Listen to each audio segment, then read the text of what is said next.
వరధరం విష్ణుం శశివర్ణం చతుర్భుజం ప్రసన్నవదనం ధ్యాయేత్ సర్వవిఘ్నోపశాంతయేత్. వందనమీశు పుత్రశుభవందనమిందు సమానగాత్రణా వందనమేకదంత అభివందనమో కరుణాహృదంతరా వందనమాఖువాహన సువందనమో సురదైత్య పూజితా వందనమోజి విఘ్నపతి వందలు వందనముల్ గ్రహింపుమా. గురు బ్రహ్మ గురుర్విష్ణు గురుదేవో మహేశ్వర గురు సాక్షాత్ పరబ్రహ్మ తస్మై శ్రీ గురవే నమః. వాగర్ధావివ సంపృక్తౌ వాగర్ధ ప్రతిపత్తయే జగత పితరౌ వందే పార్వతీ పరమేశ్వరౌ. సూక్తిం సమగ్రే పునః స్వయమేవ లక్ష్మీ శ్రీరంగరాజమహిషీ మధురైకటాక్షైః వైదగ్ధ్యవర్ణగుణగుంభనగౌరవైర్యాం కండూలకర్ణకుహరాః కవయోధయంతి.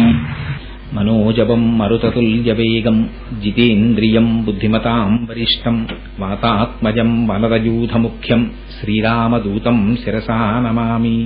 ఆపదామపహర్తారం దాతారం సర్వసంపదాం లోకాభిరామం శ్రీరామం భూయో భూయో నమామ్యహం.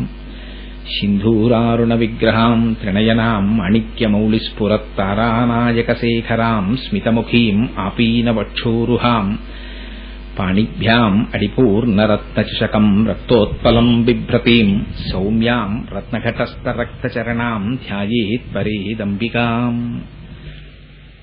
శ్రీమత్పయోనిధినికేతన చక్రపాణి భోగీంద్రభోగమణిరాజిత పుణ్యమూర్తే యోగీశ శాశ్వత శరణ్య భవాబ్దిపోత లక్ష్మీ నృసింహమదేహి కరావలంబం. హరి ఓం. పరమేశ్వర స్వరూపమైన సభకి నమస్కారం. ఈనాడు చాలా సంతోషదాయకమైనటువంటి విశేషం. ఎందుచేత అంటే దానికి బహుధా అనేక కారణాలు. ఒకటి, ఇవాళ చాలా పర్వదినం ఉగాది. పరమేశ్వరుని యొక్క అనుగ్రహ విశేషం చేత కాలస్వరూపముగా భావింపబడి సంవత్సరములుగా మనం లెక్క కట్టేటటువంటి ఈ కాలగతిలో వీరొక సంవత్సరం అనబడేటటువంటి ప్రమాణంలోకి మనం ప్రవేశించేటటువంటి అదృష్టాన్ని పరమేశ్వరుడు మనకి కటాక్షించాడు. రెండవది, అసుర సంధ్య వేళ. సంధ్యారంభ విజృంభితం శృతిశిర స్థానాంతరాధిష్ఠితం అంటారు శంకర భగవత్పాదులు. పరమ పవిత్రమైనటువంటి సమయం. మూడు, మా దొరగారిల్లు. అదేమిట్రా మా అన్న విశేషణం ఎందుకేశావు అంటారేమో. దొరగారితో నాకున్న అనుబంధం అలాంటిది. అందుచేత దొరగారి ఇంట్లో ఉగాది నాడు సాయంకాలం 4 మాటలు చెప్పడం అంటే అది భగవంతుని యొక్క నిర్హేతుకమైన కృపాకటాక్ష వీక్షణములకు తార్కాణముగా భావించేవాడిని. సరే, మా దొరగారికి ఎందుకు వచ్చిందో ఆలోచన. ఉగాది నాడు సాయంకాలం కాసేపు ఆ నరసింహ స్తోత్రం, ఆయన యొక్క వైభవం, ఆ ప్రహ్లాదోపాఖ్యానం 4 మాటలు చెప్పబోయే అన్నారు. తప్పకుండా దొరగారు, నీ ఆజ్ఞ పరమేశ్వరాజ్ఞగా భావిస్తాను అన్నారు. భాగవతంలో 7వ స్కంధంలో ప్రహ్లాదోపాఖ్యానాన్ని రచించారు వ్యాస భగవానుడు. ఆయన అనుభవించినటువంటి భగవంతుని యొక్క గుణములను అందించకపోతే ఈ జనావళి ఎలా ఉద్ధరింపబడతారనేటటువంటి ఆర్తి చేత గురువులకు ఉండేటటువంటి ఆర్తి అటువంటిది. అమ్మ, పిల్లవాడు అన్నం తినలేదనుకోండి, ఎంత మధురమైన పదార్థాన్ని ఇంట్లో పచనం చేసి పెట్టనివ్వండి, ఆవిడ కడుపు నిండుతుందా? అయ్యో పిల్లలు రాలేదు, ఇంకా పిల్లలు తినలేదని కొట్టుకుపోతుంది. ఒకసారి వేసిన కూర పిల్ల రెండో మాట అడగలేదనుకోండి, ఏమే ఇవాళ నువ్వు రెండో మాట కూర వేసుకోలేదు, బాగులేదా, కారం ఎక్కువైందా, ఉప్పు ఎక్కువైందా అని 10 మాటలు అడుగుతుంది. ఏమి ఎందుకు అడగడం అంటే ఆర్తి. ఆ తినాలనేటటువంటి ఆర్తి పదార్థము యొక్క రుచి కన్నా అమ్మ ఆర్తి అందులో కలిసి తినడం శిశువు యొక్క దేహాన్ని రక్షిస్తుంది. అలా అయ్యో నేను అనుభవించినటువంటి దాన్ని ఈ జనావళికి అందించకపోతే ఎలా అని ఆర్తి చెంది అందించారు వ్యాస భగవానుడు. దాన్ని తదనుగుణంగా భగవంతుని యొక్క కృపా విశేషం చేత రామచంద్రమూర్తి అనుగ్రహంతో పలికెడిది భాగవతమట పలికించు విభుండు రామభద్రుండట నే పలికిన భవహరమగునట పలికెద వీరుండుగాధ పలుకగనేల అని మహానుభావుడు అపారమైన జ్ఞాన సంపత్తితో మోక్షాపేక్షి అయినటువంటి పోతన గారు శ్రీకైవల్య పదంబు కోరుటకునై చింతించదన్ లోకరక్షైకారంభకు భక్తపాలన కళా సంరంభకున్ దానవోద్రేక స్తంభకు కేళి లోల విలస దృగ్జాల సంభూత నానా కంజాత భవాండ కుంభకు మహానందాంగనాఢింబకున్నన్నారు. అలాంటి కృష్ణ పరమాత్మ కథ కేవలం పునరావృత్తి రహిత శాశ్వత శివ సాయుధ్య సిద్ధి కొరకు చెప్పుకుంటున్నానని ప్రారంభించినటువంటి పోతన గారు అద్భుతంగా ఆంధ్రీకరించారు. అందులో ఆ ప్రహ్లాదోపాఖ్యానాన్ని ప్రారంభం చేస్తూ అంటారు, చాలా ఆశ్చర్యకరమైన విషయం ఏమిటంటే సప్తమ స్కంధంలో మనందరి తరపున వెయ్యవలసినటువంటి ప్రశ్న ఒకటి వేశాడు ధర్మరాజు గారు. అసలు మనకి ఉపనిషత్తులు వచ్చింది అందుకు వచ్చేయండి. ఉపనిషత్తు శిష్యుడు ప్రశ్న వేస్తాడు, గురువు సమాధానం చెప్తాడు. ఆ ప్రశ్న ఎంత అందమైన ప్రశ్న వేశాడంటే ధర్మరాజు గారు, కృష్ణ భగవానుడు శిశుపాలుడిని సంహరించారు. శిశుపాలుడిలోని తేజస్సు కృష్ణ పరమాత్మలోకి లీనమైంది. ఆశ్చర్యపోయాడు ధర్మరాజు. ఇదేమిటయా, జీవించి ఉన్నంత కాలం కృష్ణ పరమాత్మని నిందించడం తప్ప వేరొకటి తెలియదు శిశుపాలుడికి. మరి అటువంటి వాడు ఎలా పొందాడు పరమాత్మని? ఇది సనాతన ధర్మంలో తెలుసుకోవలసినటువంటి గొప్ప రహస్యం. పరమాత్మని తెలుసుకున్నవాడు పరమాత్మని పొందడం కాదు, పరమాత్మని ద్వేషించినవాడు కూడా పరమాత్మని పొందాడు. అది భాగవతంలో మొదటి ప్రశ్న ధర్మరాజు గారు. ఎందుకు పొందాడు శిశుపాలుడు అని అడిగాడు.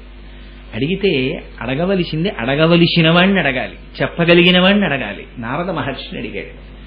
ఆయన అన్నారు, కామోత్కంఠత గోపికల్ భయమునన్ కంసుండు వైరక్రియా సామాగ్రిం శిశుపాల ముఖ్య నృపతుల్ సంబంధులై వృష్ణులున్ ప్రేమం మీరలు భక్తి మేము ఇది చక్రింకంటి మెట్లైన నుద్ధామధ్యాన గరిష్ఠులైన హరి చందన్వచ్చు ధాత్రీశ్వర అన్నారు. ఇది సాక్షాత్ నారద మహర్షి చెప్పిన పద్యం. ఆయన అన్నారు, ఎలా పొందారో తెలుసా కృష్ణుణ్ణి? కృష్ణుణ్ణి పొందడానికి ఇదే మార్గం అన్నది లేదు. అది జ్ఞానము చేత మోక్షం, అంతవరకు ఇంకా తిరుగులేని సత్యం. కానీ కామోత్కంఠత గోపికల్, కృష్ణుడి పట్ల కామభావన చేత గోపికలు పొందారు. కామోత్కంఠత గోపికల్ భయమునన్ కంసుండు. అమ్మో ఎక్కడ కృష్ణుడు వచ్చేస్తాడో అని భయపడిపోయి ఆ కృష్ణుణ్ణే తలుచుకుంటూ కంసుడు పొందేశాడు. వైరక్రియా సామాగ్రిం శిశుపాల ముఖ్య నృపతుల్, కృష్ణుడు మాకు శత్రువు శత్రువు శత్రువు అని శత్రువుగా తలుచుకుని శిశుపాలుడు పొందేశాడు. ప్రేమం మీరలో, ప్రేమతో అయ్యో కృష్ణుడు మా బంధువు వస్తాడు రక్షిస్తాడు అని ప్రేమతో మీరు పొందేస్తున్నారు. సంబంధులై వృష్ణులు, ఆ కృష్ణుడితో బంధుత్వం పెట్టుకుని ఆ వంశం వాళ్ళందరూ తరించిపోయారు. భక్తి చేత మేము, అంటే నారదుడు చెప్తున్నాడు, భక్తితో మేము పొందుతున్నాం.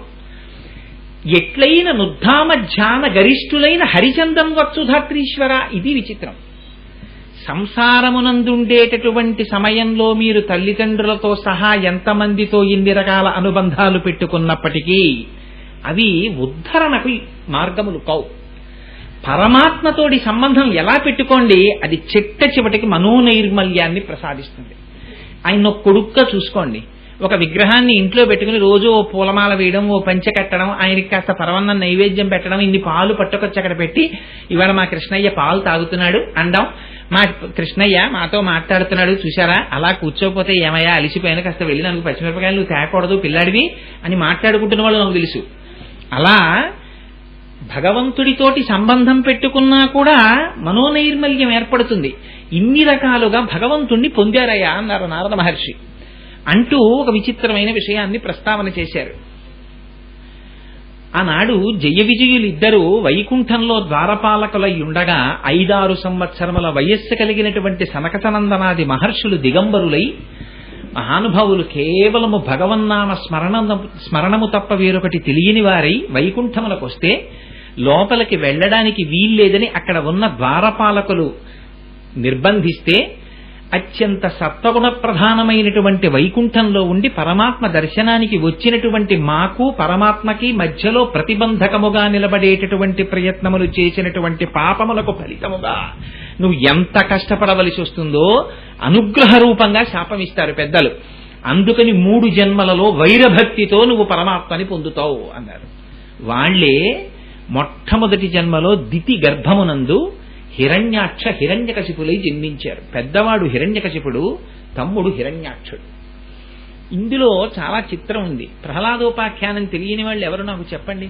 అమ్మా ఇందులో ఎవ్వరికీ కూడా ఏమంటే మాకు ప్రహ్లాదుడి కథ తెలియదండి, మొట్టమొదటిసారి నువ్వేదో పెద్ద పండితుళ్ళే చెప్పాలి, మేము వినాలని వచ్చిన వాళ్ళం ఎవరూ లేరు, అందరికీ తెలుసు ప్రహ్లాదుడి కథ, మరి ఎందుకు ఇచ్చినట్టు?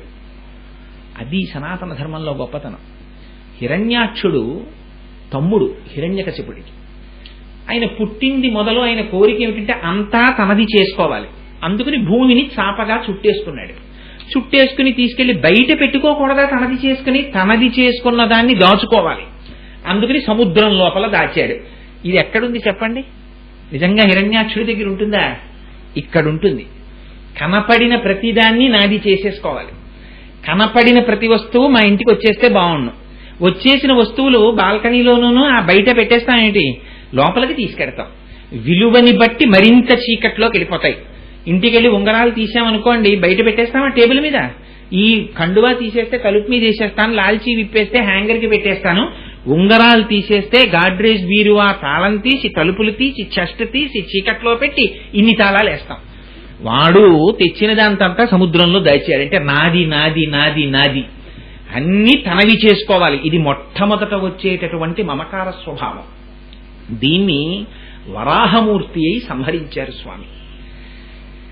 ఆయన చనిపోతే హిరణ్యాక్షుడు ఏడుస్తున్నారు పాపం. తల్లి అయినటువంటి దితి, ఆయన భార్య, పిల్లలు రోదిస్తున్నారు.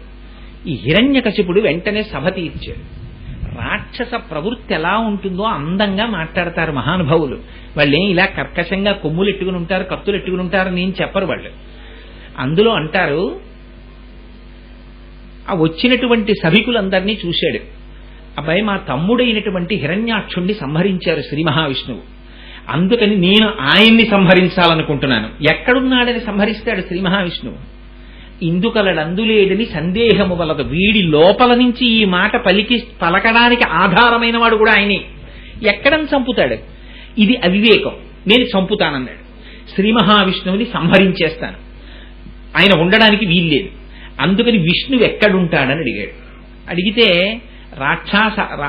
రాజా రాక్షస రూపేణ శ్వానరూపేణ మంత్రిన, అలాంటి వాళ్లే మంత్రులు దొరుకుతారు. విష్ణువు ఎక్కడుంటాడండి? యజ్ఞాల్లో ఉంటాడు, యాగాల్లో ఉంటాడు, వేదాల్లో ఉంటాడు, గోవుల్లో ఉంటాడు, విప్రుల్లో ఉంటాడు, బ్రాహ్మణుల్లో ఉంటాడన్నారు. చంపేయండి వాళ్ళందరినీ అన్నాడు.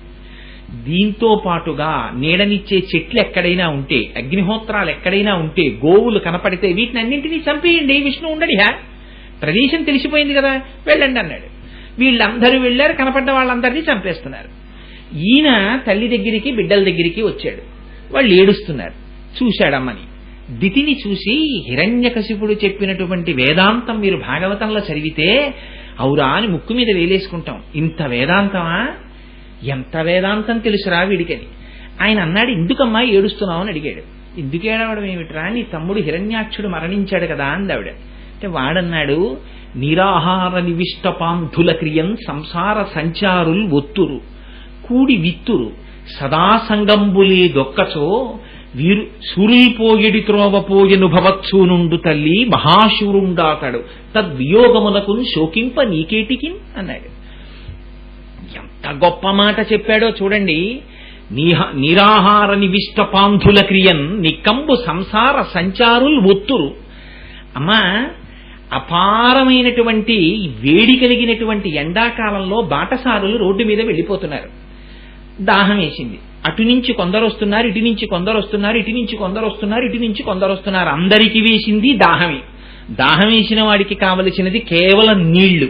వాడికి డబ్బు ఇవ్వండి, లేకపోతే మధుర పదార్థం పెట్టండి, ఇంకోటి పెట్టండి, వాడి దాహం తీరదు. వాడికి నీళ్లే కావాలి. అందుకని అందరు ఎక్కడికి చేరాలి? సలివేంద్రానికి చేరాలి. అందరూ నీళ్లు తాగాలి కాబట్టి అందరూ అక్కడికి చేరారు. అందరికీ ఏమిటి సంబంధం? అక్కడికి చేరడం, దాహం తీర్చుకోవడం. అంతే తప్ప ఏమండి మీరెవరండి నేను పలకరించుకోరు. అందరూ పెడతారు, గ్లాసు పడతారు, నీళ్లు తాగేస్తారు, ఆ గ్లాస్ అక్కడ పెట్టేస్తారు. అయ్యో పాపం మనందరం దాహార్తితో ఇక్కడ కలుసుకున్నాం, మనందరం ఓ సంఘం పెట్టుకుందాం అని ఏం అనుకోరు. వీడి దాహం తీరిపోగానే వీడు వెళ్ళిపోతాడు, వాడి దాహం తీరిపోతే వాడు వెళ్ళిపోతాడు, ఎవడి మానాన వాడు వెళ్ళిపోతాడు. అమ్మా, ఈ సంసార సంచారులు కూడి ఒత్తురు, వీళ్ళకి ఇది అలవాటమ్మా అన్నాడు వాడు. ఎంత గొప్ప మాట చెప్పాడో చూడండి. అమ్మ, వీళ్ళకి ఇది అలవాటు. అమ్మల కడుపులు మారతారు. వీళ్ళు ఒకసారి ఒక అమ్మ కడుపులో ఉంటారు, ఇంకోసారి ఇంకో అమ్మ కడుపులో కెడతారు. పంది కడుపులో, కుక్క కడుపులో, నల్లి కడుపులో, పిల్లి కడుపులో ఉపాధులు మారుతారు. వచ్చి వీళ్ళకి దాహం వేస్తుంది, వీళ్ళ కామం తీరాలి, వీళ్ళ క్రోధం తీరాలి, వీళ్ళ లోభం తీరాలి. అందుకని జత కడుతుంటారు. వేరొక స్త్రీతోటో పురుషుడితోటో సంసారమని కూడుతారు. కూడిన వాళ్ళు ఇక్కడ ఉండిపోతారు అనుకుంటున్నావేమో. కూడి ఒత్తురు, వీడెదరు. వాళ్ళు మళ్ళీ విడిచిపెట్టేస్తారు, మళ్ళీ వెళ్ళిపోతాడు శరీరాన్ని విడిచిపెట్టేసి. ఈ శరీరం వదిలేస్తాడు, మళ్ళీ ఇంకో శరీరంలోకి వెళ్ళిపోతాడు. అక్కడ సంసారం పెడతాడు. మళ్ళీ ఓ కుక్కలోకి ఎడతాడు. ఆ కుక్కకో ఆడ కుక్క, దానికి నిద్ర ఉంటుంది, దానికి మైథునం ఉంటుంది, దానికి ఆకలి ఉంటుంది, దానికి సుఖం ఉంటుంది, దానికి దుఃఖం ఉంటుంది. వంటింట్లోకి వచ్చేస్తుంది, మూతి పెట్టేస్తుంది, వాడు కర్రెట్టి కొట్టేస్తాడు, కయ్యోమని ఏడుస్తుంది, రోడ్డు మీద పోతుంది. దానికి లేవేమిటి బాధలు, దానికి ఇన్ని బాధలు దానికి ఉంటాయి. అందుకనమ్మా సదా సంసార సంచారులు ఒత్తురు కూడి విత్తురు, సదా సంగంబు లేదు ఒక్క చోట కూడా ఉండరమ్మా వీళ్ళు. కానీ నీ కొడుకు అదృష్టం ఏమిటో తెలుసా? శూరుల్ పోజిడి త్రోవ పోజును భవత్సూనుండు తల్లి. మహావీరులైనటువంటి వాళ్లు మరణించి పొందవలసినటువంటి వీరస్వర్గాన్ని అలంకరించాడు నీ కొడుకు. మహాశూరుండాతడు తద్వియోగమునకు శోకింప నీకేటికి. అటువంటి కొడుకుని కని వీరమాతవై ఎందుకమ్మా ఏడుస్తావు? వాడు చచ్చిపోయింది శ్రీ మహావిష్ణువు చేతిలో. ఊళ్ళో వాళ్ళవన్నీ తెచ్చి సముద్రంలో దాచేస్తే చచ్చిపోయాడు వాడు. వాడి గురించి అంత గొప్పగా చెప్పాడు హిరణ్యకశిపుడు. చెప్పి ఇంకొక గొప్ప మాట చెప్పాడు అమ్మతోటి.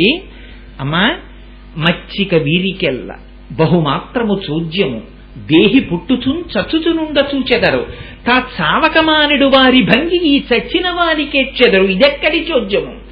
చావున కొల్లక దాగవచ్చునే, ఎచ్చట నుండి వచ్చిన చటికి పోవుట నైజము ప్రాణికోటికి. ఎంత గొప్ప మాట అండి నిజంగాది. వాడు అన్నాడు, ఎందుకమ్మా ఇలా ఏడుస్తారు వీళ్ళందరూ? మచ్చిక వీరికెల్లా. అమ్మ ఎంత చిత్రమమ్మా వీళ్ళది. వీడి భార్య ఎవరో వీడికి తెలియదు ఓ 25 ఏళ్ళు వచ్చే వరకు.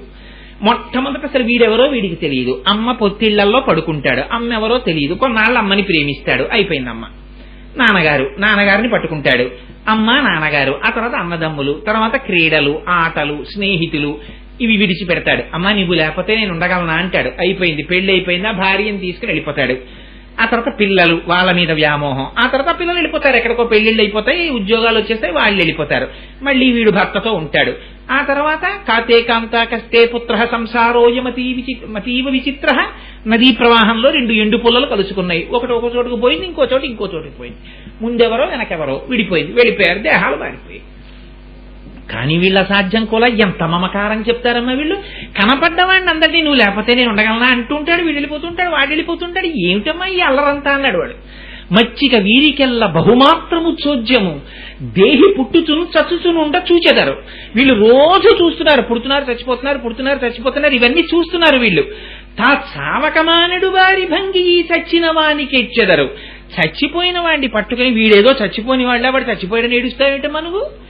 తా చావకమానుడు భారి భంగి ఈ చచ్చిన వానికెచ్చెదరు. ఇదెక్కడి చోద్యము? చావున కొల్లక దాగవచ్చునే, అది జరిగి తీరుతుంది అంటే దేనికి విచారించడు మనిషి. చీకటి పడిపోతుంది, 6 అయిపోతే తెలుసు ఆ విషయం. 6 అయిపోయింది, ట్రైన్కి వెళ్ళాలి, కానీ 6:30 అయిపోయింది, ట్రైన్కి వెళ్ళిపోతుంది. అయ్యో 6:30 అయిపోయిందండి, ఇంక ట్రైన్ దొరకదంటాడు, ఫోన్ చేస్తాడు, సెలవు పెట్టేస్తాడు, ఇంట్లో ఉంటాడు. ఏమండి చావు వచ్చేస్తుందండి, తప్పదండి, శరీరం పొందినవాడు వెళ్ళిపోవాలంటే ఒప్పుకోడే. ఉండిపోవాలంటే ఎక్కడి విచిత్రం. ఎచ్చట నుండి వచ్చిన చటికి పోవుట నైజము ప్రాణికోటికి. నేను ఆఫీస్కి నిడదవోలు వెళ్తే ఉండిపోతాను అక్కడ. రాత్రి ఏడప్పటికి ఏదో ట్రైన్ అట్టుకుని ఇంటికి వచ్చేస్తాను. ఎందుకు వచ్చేయడం? మళ్ళీ వెళ్ళిపోవడం ఎందుకు? మళ్ళీ వచ్చేయడానికి. ఈ ప్రయాణంలోనే అంత సత్యం ఉంటే ఈ ప్రయాణంలో సత్యం లేదు. ఎక్కడి నుంచి ఇది పట్టుకుని వచ్చానో అక్కడ మళ్ళీ దీన్ని అప్పచెప్పేసి మళ్ళీ నేను వెళ్ళిపోవాలి. ఎచ్చట నుండి వచ్చిన చటికి పోవుట నైజము ప్రాణికోటికి. మరి ఇవన్నీ ఎవడిస్తున్నాడు రా? ఈ శరీరాన్ని ఎవడిస్తున్నాడు? లోపల ఎవడుంటున్నాడు? ఎవడు విడదీస్తున్నాడు? ఎవడు తీసుకెడుతున్నాడు? ఎవడి బ్రహ్మాండములంతటినీ కర్మఫలాన్ని అనుభవింపచేయడానికి శరీరముల నుంచి తిప్పుతున్నటువంటి శక్తి ఎవరు? అజ్ఞాతంగా అని అడుగుతావేమో. ఎవ్వడు సృజించు ప్రాణుల, ఎవ్వడు రక్షించు త్రుంచు, ఎవ్వడనంతుండెవ్వడు విభుడెవ్వడు వాడి విధమున మనుచు పెనుచు హేలారతుడై అన్నాడు. ఎవ్వడు సృజించు ప్రాణుల. అమ్మ వీళ్ళకి తెలియదమ్మా. మా అబ్బాయి అంటారు. ఏమిటి మా అబ్బాయి? వీడేం చర్మం తీసుకొచ్చి బజారులో కొని తొడిగాడా? వీడు 2 కళ్ళు కొని తెచ్చి పెట్టాడా? 2 ముక్కులు ఇట్టాడా? 2 చెవులు ఇట్టాడా? ఏం పెట్టాడు? పెట్టినవాడు వేరొకడు ఉన్నాడు. వాడు ఎవ్వడు సృజించు ప్రాణుల, వాడు సృష్టించినవాడు.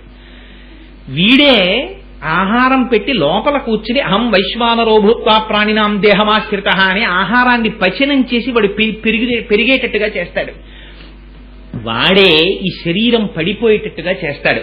వాడి కంటికి కనపడ్డమ్మా వాడొకడున్నాడు పరమాత్మ. వాడు ఎవ్వడనంతుండెవ్వడు విభుడెవ్వడు వాడి విధమున మనుచు బెనుచు హేలారతుడై. ఇవన్నీ చేయడానికి వాడేం కష్టపడ్డమ్మా, వాడికి హేళ, ఇదొక ఆట, అలా చేస్తాడమ్మా అన్నాడు. చెప్పండి, ఇప్పుడు హిరణ్యకశిపుడికి పరమాత్మ ఉన్నాడన్న విషయం తెలియదు? ఎంత స్పష్టంగా తెలుసో చూడండి. అంటే విన్న వాళ్ళకి ఉపశమనం పొందారు. ఏమో నిజమే కదా, ఎవరు మాత్రం శాశ్వతం అనుకున్నారు. వెంటనే హిరణ్యకశిపుడు తపస్సు చేసుకోవడానికి వెళ్ళాడు బ్రహ్మగారి గురించి. ఎంత గొప్ప తపస్సు చేశాడంటే ఒంటికి పట్టినటువంటి క్రిమికీటకాదులు ఆయన యొక్క శరీరాన్ని తినేసాయి. కేవలం ఎముకల గూడు మిగిలిపోయింది. మిగిలిపోతే ఆ కపాల భాగంలోంచి వచ్చినటువంటి ఆ తపోధూమము అన్ని లోకములను ఆవరించేస్తే దేవతలు వెళ్లి వేడుకున్నారు చతుర్ముఖ బ్రహ్మగారిని, మీరు వెళ్లి ఆయనకి ప్రత్యక్షం అయితే తప్ప ఆయన తపస్సు ఆపడు వెళ్ళమని. చతుర్ముఖ బ్రహ్మగారు వచ్చి ప్రత్యక్షమై తన కమండలంలో నీళ్లు తీసి ప్రోక్షణ చేశారు. వెంటనే పూర్వస్వరూపాన్ని పొందాడు. పొంది బ్రహ్మగారిని స్తోత్రం చేశాడు. చాలా సంతోషించారు బ్రహ్మగారు. నీకేం కావాలని అడిగారు. అడిగితే వాడు అన్నాడు, గాలిన్, కుంభిని, అగ్ని, అంబువుల, ఆకాశస్థలిన్, దిక్కులన్, రేలన్, ఘస్రములన్, తమ, ప్రభల, రక్షవు మృగ, వ్యాళాదిత్య, నరాది, జంతు, కలహవ్యాప్తిన్, సమస్తాస్త్ర శస్త్రాళిన్, మృత్యువు లేని జీవనము లోకాధీశ ఇప్పించవే అన్నాడు. వాడు వాళ్ళ అమ్మకి చెప్పింది ఏమిటి ఇంత వేదాంతం? అమ్మ, ఎవరికైనా శరీరం విడిచిపెట్టేస్తాడమ్మా, చావు లేని వాళ్ళల్లా ఏడుస్తారు ఏమిటమ్మా వీళ్ళందరూ అని చెప్పాడు. ఇక్కడికి వచ్చి వాడు బ్రహ్మగారిని కోరిన కోరిక ఏమిటి? అయ్యా, నాకు ఓ కోరిక ఉంది, నాకు మీరు తీర్చాలన్నాడు. ఏమిటన్నారు? గాలిన్, కుంభిని, నేను గాలిలో కాని, ధూళిలో కాని, అగ్నిలో కాని, నీటి చేత కాని, ఇంట్లో కాని, బయట కాని, ఆకాశంలో కాని, భూమి మీద కాని, యక్ష, కిన్నెర, కింపురుష, దానవ, మృగములు, అస్త్రములు, శస్త్రములు, పావులు, గరుడు, వీళ్ళెవ్వరి చేత నేను సంహరింపబడకూడదు. అటువంటి మృత్యువు లేని జీవితాన్ని నాకు కటాక్షించు అన్నాడు. అంటే బ్రహ్మగారు అన్నారు, అబ్బో, ఇటువంటి వరం ఎవరు కోరలేదు రాయించక ముందు. నువ్వు ఇంత గొప్ప వరం కోరావు, అయినా నీకు ఇస్తున్నాను, నువ్వు భక్తితో ప్రవర్తించు అన్నాడు. ఎందుకు ఆ మాట చెప్పడం బ్రహ్మగారు? మనిషికి ఏది లేకపోయినా మృత్యు అనేటోటి ఉంది కాబట్టి కొంత కాకపోతే కొంతైనా భయం ఉంటుంది. అసలు మృత్యువు లేదన్నాడు అనుకోండి, వాడు ఎవరికి వెరుస్తాడు? అహంకారం బయలుదేరిపోతుంది. ఇంత గొప్ప వరం ఇచ్చాను, వీడు ఏం చేస్తాడో అని అనుమానం. అందుకని తండ్రి ఇవ్వకూడనంత సొమ్ము కొడుక్కి ఇచ్చాడనుకోండి, ఒకవేళ తనకు అర్జెంటు పనుండి వెళ్ళలేక కొడుకుని కాలేజీలో ఒరే జాగ్రత్తగా పట్టుకెళ్ళి 25,000 ఫీజు కట్టేయంటే స్టేషన్లో నిలబడి 10 మాటలు, ఒరే 25,000 జాగ్రత్త, 25,000 జాగ్రత్త అండు, రే పెట్టి జాగ్రత్తగా పెట్టుకో, పెట్టి జాగ్రత్తగా పెట్టుకో అంటుంటాడే, అలా వీడికి మృత్యువు లేని జీవనం ఇస్తున్నాను, వీడేం ఉపద్రవం చేస్తాడో అని ఒరే భక్తిగా ఉండు, భక్తిగా ఉండు, భక్తిగా ఉండని 10 మాటలు చెప్పారు బ్రహ్మగారు. బ్రహ్మగారు అటువైపు వెళ్ళారంటే వీడి ఇంటికి వచ్చాడు. ఇంద్రుడు ఎక్కడున్నాడని అడిగాడు. అడిగి యుద్ధానికి బయలుదేరాడు. ఇంకా మృత్యువు లేదనేసరికి ఎంత విర్రవీగిపోతాడో చూడండి. ఇది ఎక్కడది చెప్తున్నారు ఈ రహస్యాన్ని? మృత్యువు గురించినటువంటి చింత వెంటాడేది వృద్ధాప్యం వచ్చిన తర్వాత. ఇంకేముందండి, 70 ఏళ్ళు కాటికి కాళ్ళు చోపు కూర్చున్నాను అంటాడు. అన్నింటికీ భయమే మృత్యు వచ్చేస్తుందని. మృత్యువు గురించి చింతలేని వయస్సు యవ్వనం. అందుకే ఆ యవ్వనంలో అదుపు చేయడం చాలా కష్టం. ఒంట్లో బలం ఉందని తిరుగుతూ ఉంటాడు.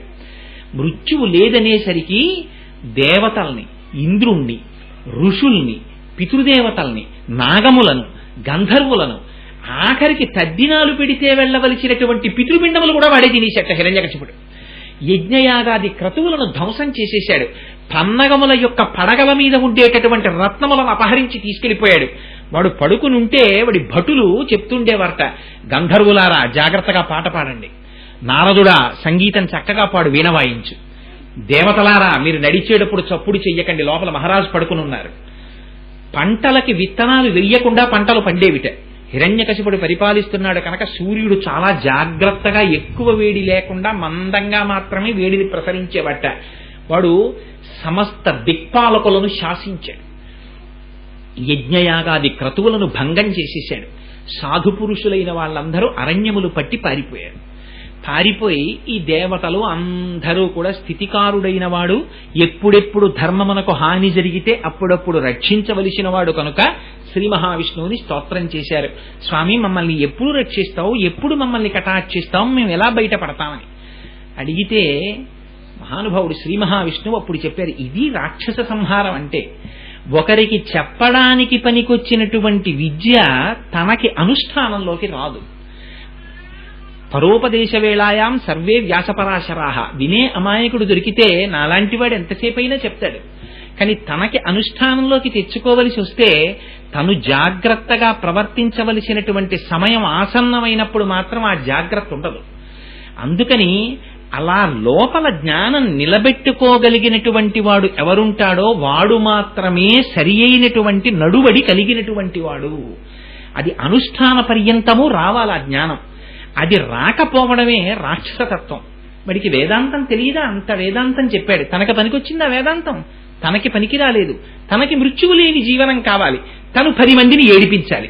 అందుకుని బయలుదేరాడు వాడు. బయలుదేరి అంతమందిని బాధ పెడుతుంటే దేవతలందరూ శ్రీ మహావిష్ణువుని ప్రార్థన చేశారు. శ్రీ మహావిష్ణువు అశరీరవాణిగా ప్రకటించారు. అశరీరవాణి అంటే శృతి, వేదం. ఆ వేదస్వరూపంగా స్వామి ఆ శ్రీవైకుంఠం నుంచి ఒక మాట చెప్పారు. ఎవడి మరణమైనా వాడుకొని తెచ్చుకోవాలి. హిరణ్యకశిపుడు కూడా మరణించడానికి కావలసినంత పాపం ఇంకా చెయ్యలేదు. వాడు మరణిస్తాడు. దేనివల్ల మరణిస్తాడో తెలుసా? నేను కొంత జాబితా చెప్తున్నాను వినండి. వాటి జోలికి వెడతాడు వాడు. వెళ్ళిన తరువాత వాడు మరణిస్తాడు. వాడు మరణించడానికి కావలసినటువంటి పచనము చేయబడిన పదార్థముగా సిద్ధమైన తరువాత అప్పుడు నేను అవతార స్వరూపంగా వస్తాను. అలా వాడు మరణించాలంటే కొన్ని అపచారములు జరగాలి. ఏమిటా అపచారములు అంటే, మొట్టమొదట చెయ్యవలసినటువంటిది శృతులను అంటే వేదములను ధిక్కరించాలి. వేదము ప్రమాణము కాదనాలి. యజ్ఞయాగాది క్రతువులను వాడు ఒప్పుకోకూడదు. శురలందు, శృతులందు, ఆ తరువాత ఆ యోగ మార్గమందు, ధర్మ పదవియందు, పూని నాయందు, శుద్ధ సాధులందు ఎవ్వడలిగి ప్రవర్తించు వాడు నా చేత హింస పొందు. ఎవడు వీటన్నింటినీ తిరస్కరించి ప్రవర్తించడం మొదలు పెడతాడో వాడు చిట్ట చివర నా చేత మృత్యువుని కొని తెచ్చుకుంటాడు. పైగా వాడి కడుపున ప్రహ్లాదుడనబడేటటువంటి కుమారుడు జన్మిస్తాడు. ఆయన అపారమైనటువంటి విష్ణు భక్తుడు, జ్ఞాని. ఆయనకి ద్వంద్వములు కనపడవు. వాడు పరుడు, నేను ఒకణ్ణి, వాడు వేరు నేను వేరు అని చూడడం ఆయనకి చేత కాదు.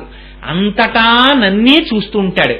అంతటా 2 చూసేవాడు హిరణ్యకశిపుడు, అంతటా 1 చూసేటటువంటి వాడు ప్రహ్లాదుడు. అంతే తేడా. హిరణ్యకశిపుడు ఎప్పుడు చూసినా వాడు దేవతలు, వాళ్ళు యక్షులు, వాళ్ళు గంధర్వులు, వాళ్ళు కిన్నెరులు, వాళ్ళు కింపురుషులు, వాళ్ళని నేను కొట్టాలి, నేను బాగుండాలి అని ఆలోచిస్తాడు.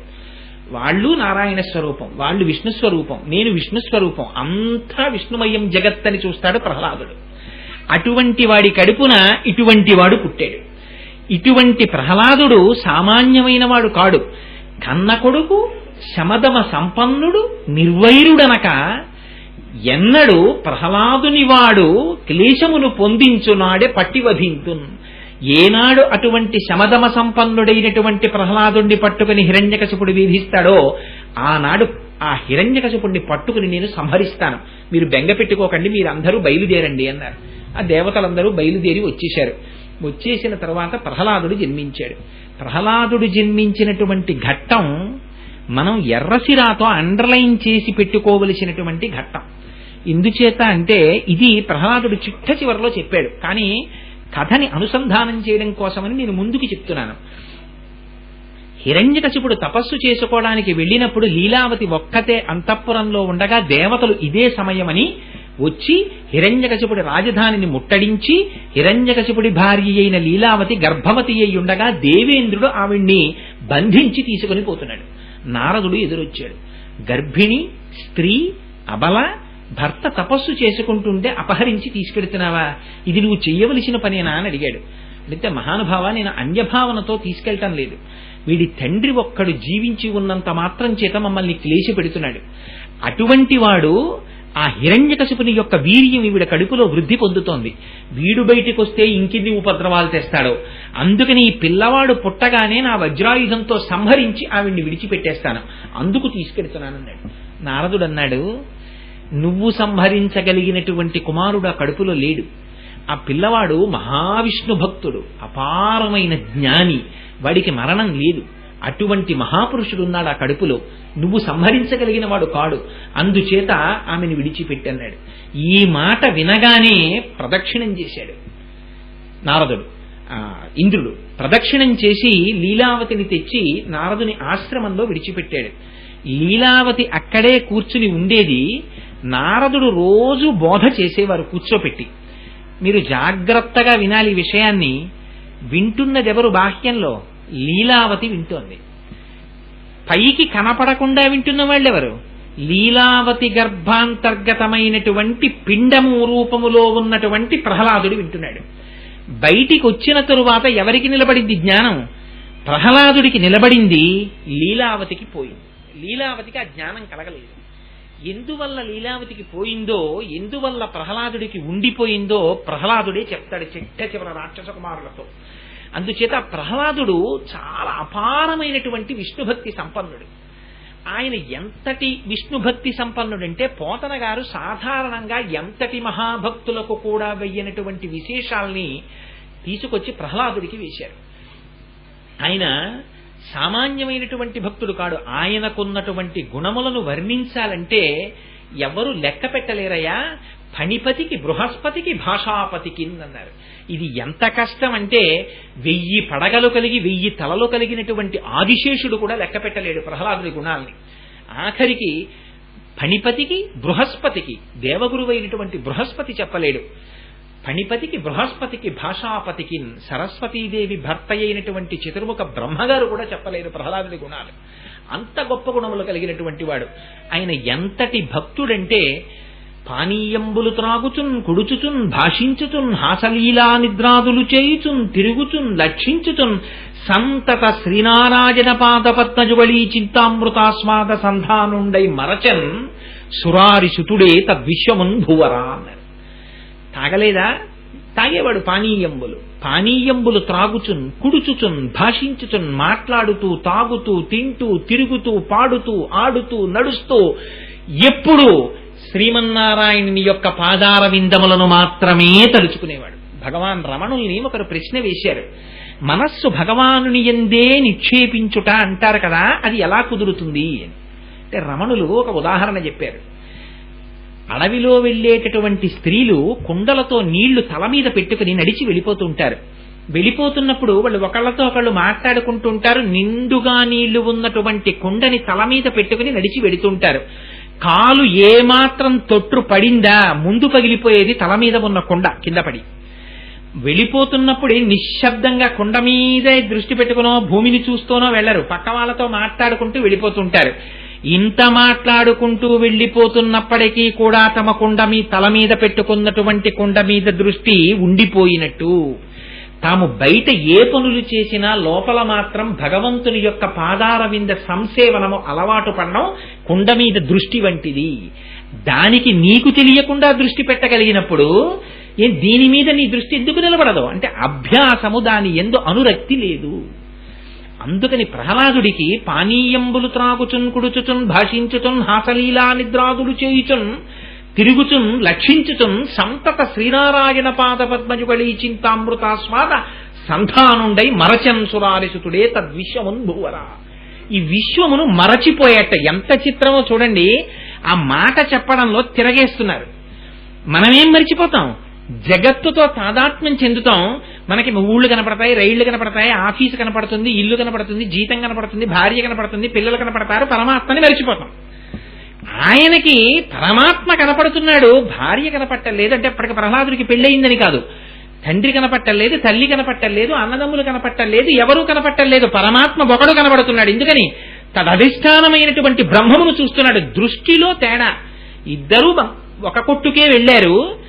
ఒక ఆయన బంగారం నగలు చూస్తున్నాడు, ఉంగరాలు చూస్తున్నాడు, చేతులకు పెట్టుకునే కంకణాలు చూస్తున్నాడు, కడియాలు చూస్తున్నాడు. ఇంకొక ఆయన దాని లోపల ఉన్నదంతా బంగారమే అని చూస్తున్నాడు. బంగారమును చూస్తున్నవాడు నామరూపాత్మకమైన జగత్తుతో తాదాత్మ్యం చెందట్లేదు, లోనున్న అధిష్టానమును చూస్తున్నాడు. అలా పైకి జగత్తుని మరిచిపోతున్నాడు, లోపల బ్రహ్మమును చూస్తున్నాడు ప్రహ్లాదుడు. మనం జగత్తుని చూస్తూ ఉంటాం, బ్రహ్మమును మరిచిపోతూ ఉంటాం మనం. అందుకని గురువులు ఏం చేస్తారంటే ఈ జగత్తు వైపున్న దృష్టిని బ్రహ్మము వైపుకి తిప్పే ప్రయత్నం చేయిస్తారు. అది నమః నమః నమః అని, నాది కాదు నాది కాదు నాది కాదంటూ మెల్లగా తిప్పే ప్రయత్నం చేసి అటువైపుకి మన దృష్టిని మరలుస్తారు. ఇది ప్రహ్లాదుని యొక్క భక్తి. ఆయన తనయందు అఖిల భూతములందు ఒక భంగి పరహితత్వంబున బరగువాడు, పెద్దల పొడగన్న భృత్యుని కైవడి చేరి నమస్కృతులు చేయువాడు, తల్లిదండ్రుల భంగి ధర్మవత్సలతను దీనుల కావ చింతించువాడు, కన్నుదోయికి అన్య కాంతలడ్డంబైన మాతృభావన చేసి మరలువాడు, సకుల ఎడ సోదర స్థితి జరుపువాడు, దైవ తములంచు గురువుల తలచువాడు, లీలలందున బొంకులు లేనివాడు, లలిత మర్యాదుడైన ప్రహ్లాదుడధిప. ఆ బ్రహ్మముని చూడడం అనేటటువంటి వాడి యొక్క లక్షణం ఎలా ఉంటుందో చెప్తున్నారు. ఎంత అందంగా చెప్తున్నారో చూడండి. ప్రహ్లాదుడిని అడ్డిపెట్టి తనయందు అఖిల భూతములందు ఒక భంగి పరహితత్వంబున బరగువాడు. తనయందు అన్ని భూతములయందు ఒకటే చూసేవట్టే. నేను వేరు వాళ్ళు వేరు కాదు, నా యందున్నది పరమాత్మే, వాటి యందున్నది పరమాత్మే. ఇది చెప్పడం అంత తేలిక కాదండి ఆచరణలో. చంద్రశేఖర పరమాచార్యులు వారు కంచి పీఠాధిపతులుగా ఉండగా ఒకానొక నాడు యాగం చెయ్యడం కోసమని ఒక పల్లెటూరు వెళ్ళారు. ఆయనకు ఒక పాక వేసి ఒక మట్టి గోడలు కట్టారు. ఒకనాడు మధ్యాహ్న కాలంలో శిష్యులందరూ వచ్చి చుట్టూ కూర్చుని ఉండగా పరమాచార్యుల వారు ఆ గోడ కానుకుని కూర్చున్నారు.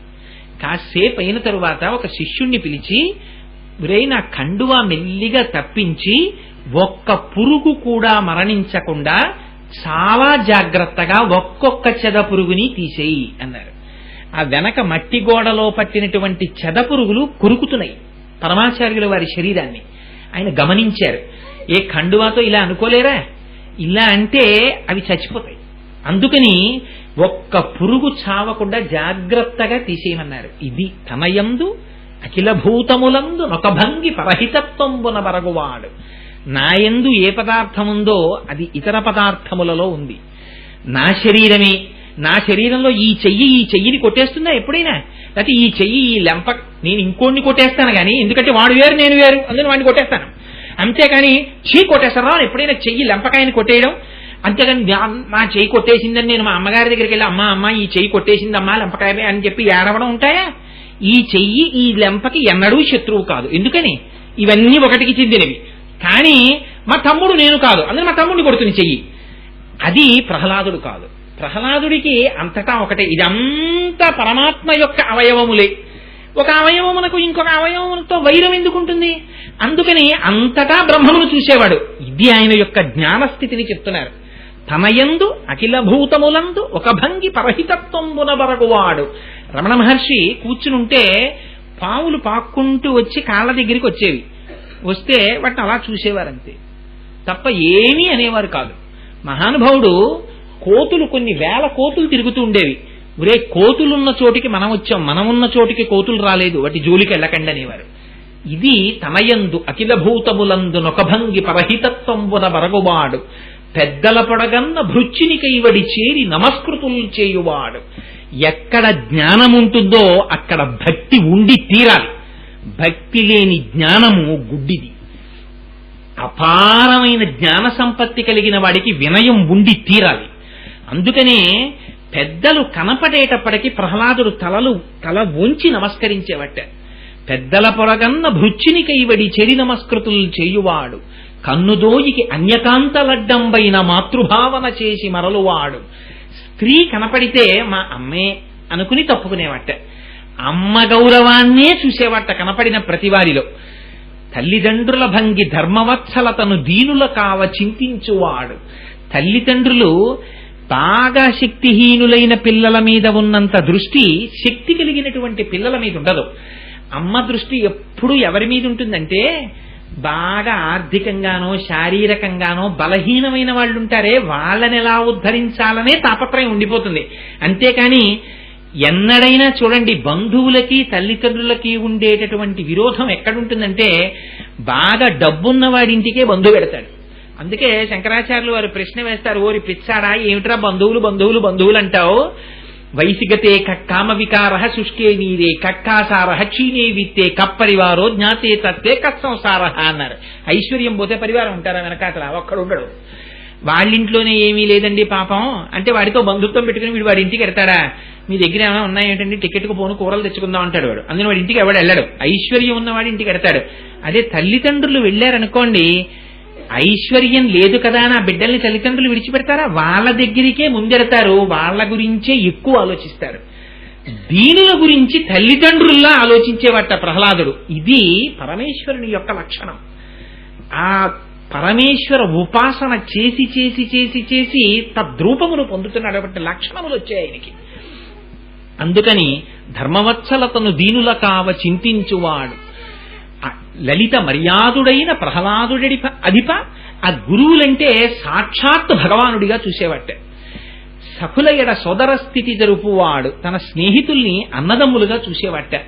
అంత గొప్ప ప్రహ్లాదుడు సామాన్యమైన వాడు కాదయ్యా. ఆయన ఎంత గొప్పవాడంటే ఆయన యొక్క గుణములు చెప్పడం ఎవరితరం కాదు అన్నారు. అటువంటి ప్రహ్లాదుడు హిరణ్యకశిపుడికి ఎలా కనపడ్డాడో తెలుసా అండి? ఏమిటో జడుడు, మందమతి, ఏమిటి తెల్లవారు లేస్తే ఏం చెయ్యాలి? ఆ యక్షుల కాంతలు ఎక్కడున్నారనాలి, యక్షుల్ని ఓడించాలి, వాళ్ళ ఆడవాళ్ళని ఎత్తుకురావాలి, వెళ్ళాలి, వాళ్ళు ఎవరో హోమం చేస్తున్నారనాలి, అగ్నిహోత్రాన్ని ధ్వంసం చేసేయాలి. లేచిన దగ్గర నుంచి శూలాలు, పరిగలు, పట్టిసాలు అవన్నీ పట్టుకుని వాడి మీద యుద్ధం, వీడి మీద యుద్ధం, వాడిని కొట్టడం, వీడిని కొట్టడం, బాగా తినడం, కసరత్తులు చేయడం మానేసి ఇదెక్కడ కొడుకు పుట్టాడండి నాకు జడుడు వీడు, ఎప్పుడు ఎక్కడో కూర్చుని ఏమిటో కళ్ళు పూసుకుని ధ్యానం చేస్తుంటాడు, ఉండుండి లేచి నాట్యం చేస్తుంటాడు, ఏమి తినడు, సాత్వికాహారం అంటాడు, భూషయనం అంటాడు. ఏమిటండి నాకు ఇలాంటి కొడుకు పుట్టాడు, వీడికి సరి అయినటువంటి మార్గం వీడికి తెలియట్లేదు, పాపం వీడి బుద్ధి వికసించట్లేదన్నాడు. వాడు యద్భావం తద్భవతి, ఎలాంటి వాడికి అలా కనపడుతుంది అని గురువుల్ని పిలిచాడు. శుక్రాచార్యులు వారి బిడ్డలిద్దరున్నారు, వారే చుండు అమర్కుడు అని వాళ్ళిద్దరినీ పిలిచి, పాపం మా పిల్లవాడికి సరిగ్గా అసలు ఆలోచన దృక్పథమే కలగట్లేదండి, నాలాంటి వాడి కడుపున పుట్టవలసిన పిల్లాడా వీడు, వీడిని తీసుకెళ్లి వీడికి తగిన విద్య బోధించండి అన్నాడు. పాపం వాళ్ళు తీసుకెళ్లారు, కూర్చోపెట్టేవారు. వాళ్ళు తర్క విద్య నేర్పారు, తర్కశాస్త్ర ప్రవీణులు చండు అమర్కుడు. నేర్పితే ప్రహ్లాదుడిలో ఉన్నటువంటి గొప్పతనం ఏమిటో తెలుసా అండి? ప్రహ్లాదుడికి భగవత్ సంబంధమైనటువంటి జ్ఞానము నారదుడి వల్ల వచ్చింది, కానీ గురువులు చెప్తున్నది తన ఆత్మోద్ధరణకి పనికిరాదని తెలిసినా ఎప్పగిది వారు చెప్పిన అప్పగిదిని చదువు కాని ఇట్టిట్టని ఆక్షేపింపడు, తానన్ని నిరూపించిన మిథ్యలనుచు హేలారతియున్నని. ఆ ప్రహ్లాదుడు ఎంత చిత్రమైన వ్యక్తి అంటే, ఆ గురువులు చెబుతున్నటువంటిది తన ఆత్మోద్ధరణమునకు పనికిరాదని తెలుసున్న విషయమైనప్పటికీ వారు ఎలా చెప్తే అలా చదివేవాడేట తప్ప, ఎందుకండి ఇవన్నీ ఏం పాఠాలండి అని ఎన్నడూ గురువుల మీద తిరగబడేవాడు కాదుట. ఆ గురువులు చెప్పింది చదువుకునేవాట. అంత గొప్పవాడయ్యా ప్రహ్లాదుడు, అంత వినయ విధేయతలతో ఉండేవాడు. చాలా కాలం వాళ్ళు చెప్పింది వాళ్ళు చెప్పేవారు, చెప్పలేదా అంటే పాపం నేర్చుకుంటున్నాడు, వాళ్ళు చెప్పిన పద్యాలు చెప్పేస్తున్నాడు, వాళ్ళు చెప్పిన వ్యాఖ్యానాలు చెప్పేస్తున్నాడు. అబ్బో చాలా బాగా చెప్తున్నాను, చాలా బాగా నేర్చుకుంటున్నాడు పిల్లాడని వాళ్ళు అనుకున్నారు. ఒక రోజున తండ్రి గారికి కోరిక పుట్టింది కొడుకుని చూడాలని, కబురు చేశాడు. ఎంత గొప్పగా మాట్లాడతారంటే, రాక్షసులు తక్కువ మాటలేం మాట్లాడరండి.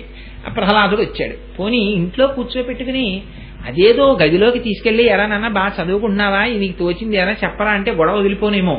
తన కొడుకు ప్రతిభ 10 మందికి తెలియాలనుకున్నాడు. అనుకుని సభామంటపంలో కూర్చున్నాడు, కొడుకుని పిలిచాడు. పిలిచి తొడ మీద కూర్చోపెట్టుకున్నాడు. కూర్చోపెట్టుకుని ఒక గొప్ప మాట చెప్పాడు హిరణ్యకశిపుడు. నాన్న ఉదయ్ ప్రహ్లాద, అనుదిన సంతోషణములు, జనిత శ్రమ తాప దుఃఖ సంశోషణములు, తనయుల సంభాషణములు, జనకులకున్ కర్ణ యుగల సద్భూషణములు అన్నాడు. మామిడికే పప్పు బాగుంటుందని రోజు తింటే విసుగొస్తుంది, దిక్కుమాల పప్పు ఇవాళ అదే అంటాం. కానీ హిరణ్యకశిపుడు చూడండి ఎంత గొప్పగా చెప్పాడంటే, అనుదిన సంతోషణములు, ఎన్ని రోజులైనా చచ్చిపోయేంత వరకు సంతోషమేట. ఏమిటది? జనిత శ్రమ తాప దుఃఖ సంశోషణములు, ఆ కలిగినటువంటి దుఃఖాన్ని, తాపాన్ని, పడిపోయే శ్రమని అంతటినీ తీర్చేస్తాయిట. ఏమిటది? తనయుల సంభాషణములు. తన కడుపున పుట్టినటువంటి పిల్లలు ఇంటికి వచ్చేటప్పటికీ అమ్మా అమ్మా అమ్మా అమ్మా అని, నాన్నగారు నాన్నగారు నాన్నగారని, నాన్నగారండి ఇవాళ క్రికెట్ మ్యాచ్ అండి, నాన్నగారండి ఇవాళ కాలేజీకి వెళ్ళానండి, ఏదో చెప్పేస్తుంటాడు వాడు. వీడు విన్నా వినకపోయినా ఏదో చెప్పేస్తుంటే ఇంటికి వచ్చేటప్పటికి పిల్లలు గలగలలాడుతూ మాట్లాడుతుంటే అబ్బా హాయిగా ఉంది. కనపడలేదనుకోండి, ఇద్దరు పిల్లలు ఎక్కడికో వెళ్ళారనుకోండి, రోజు ఇంటికి వచ్చేటప్పటికి పిల్లలు లేకపోతే ఎంత బోసిపోయిందో అని, ఇంత శ్రమ కన్నా ఇంటికి వచ్చినప్పుడు ఏర్పడినటువంటి శూన్యం ఎక్కువ శ్రమని కల్పిస్తుంది. జనిత శ్రమ తాప దుఃఖ సంశోషణములు, తనయుల సంభాషణములు, పిల్లల మాటలు అంత సంతోషంగా ఉంటాయిరా ప్రహ్లాద. మామూలు మాటలే అంత అందంగా ఉంటే జనకులకు కర్ణయుగల సద్భూషణములు, తల్లిదండ్రుల కర్ణములకు చెవులకు పెట్టుకున్న భూషణాలు రా పిల్లల మాటలంటే. ఏది నాన్న, నువ్వు చదువుకున్న వాటన్నింటిలో నీకు బాగా నచ్చింది ఒక్క విషయం చెప్పరా చాలదు. అయ్యో నాన్న నువ్వు ఎప్పుడు అడుగుతావా అని చూస్తున్నాను ఆ విషయం. తప్పకుండా చెప్తాను నాన్న. ఎల్ల శరీరధారులకు ఇళ్లను చీకటి నూతిలోపలం త్రెళ్ళక, వీరు నేమను మతిభ్రమణంబున భిన్నులై ప్రవర్తిల్లక, సర్వమున్నాతని దివ్యకళామయమంచు విష్ణునందుల్లము చేర్చి తారడవి నుండుట మేలు నిశాచరాగ్రణి అన్నాడు. ఆయన ఎంత గొప్పగా పిలిచాడో చూడండి. నిశాచరాగ్రణి అన్నాడు. చీకట్లో తిరిగే వాళ్ళకి నాయకుడా అని పిలిచాడు ఆయన. నాన్నగారు అని ఏం పిలవలేదు ప్రహ్లాదుడు. అజ్ఞానంలో ఉన్నవురా, చీకట్లో తిరిగే వాళ్ళంటే అజ్ఞానంలో ఉన్నవాళ్ళు, వాళ్ళకి నాయకుడా, పెద్ద జ్ఞానం ఉన్నవాడా.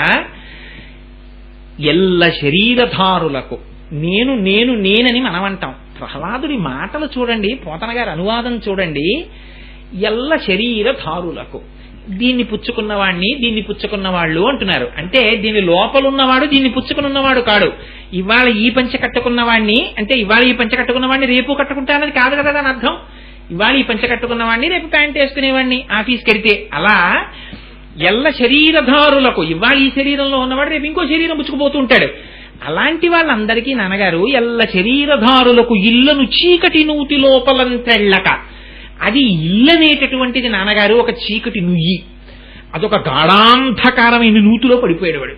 పడిపోయి ఇంకక్కడి నుంచి ఆ నూతిలో పడి అబ్బాయి ఎంత బాగుందో ఎంత బాగుందో ఎంత బాగుందో ఆ చీకటి నూతిలో తిరుగుతున్నాడు. ఎంత విశాలం ఎంత విశాలం అంటున్నాడు. ఇది పైనుంచి చూసిన వాడికి ఎలా ఉంటుంది? ఈడ్ర వీడు అసాధ్యం కూడా చీకటి నూతిలో పడిపోయి ఎంత బాగుందో ఎంత విశాలమో నా ఇల్లు అంటాడేమిట్రా అనుకుంటారు నాన్నగారు పైన వెలుతురులో ఉన్నవాళ్ళు. మిమ్మల్ని చూస్తే అలా అనిపిస్తోంది. చీకటి నూతి లోపలంతెళ్ళక చీకట్లో ఉన్నవాడికి ఏమనిపిస్తుందో తెలుసా? వీరు నేమను మతిభ్రమణముంబున భిన్నులై ప్రవర్తిల్లక. ఆ సంసారంలో పడిన వాడికి వచ్చినటువంటి మొట్టమొదటి వ్యాధి సంసారం అంటే భార్యాబిడ్డలతో ఉండడం కాదండి. గృహస్థాశ్రమంలో ఉండడం తప్పని ఏ శాస్త్రంలోనూ చెప్పలేదు. ఇంకా నిక్కచ్చిగా మాట్లాడితే సన్యాసాశ్రమం కష్టం. ఎందుకని? సన్యాసాశ్రమంలో ఒక్కనాడు అన్యం వైపుకి దృష్టి వెళ్లకుండా భగవంతుని పాదములే పట్టుకుని ఉంటానని ప్రతిజ్ఞ చేసి ఉండడం మీ కర్తవ్యం. మీరుండాలి జాగ్రత్తగా. ఉండకపోతే మీ దోషం. కానీ గృహస్థాశ్రమంలో ఉన్నవాడికి కన్సెషన్స్ ఉన్నాయి.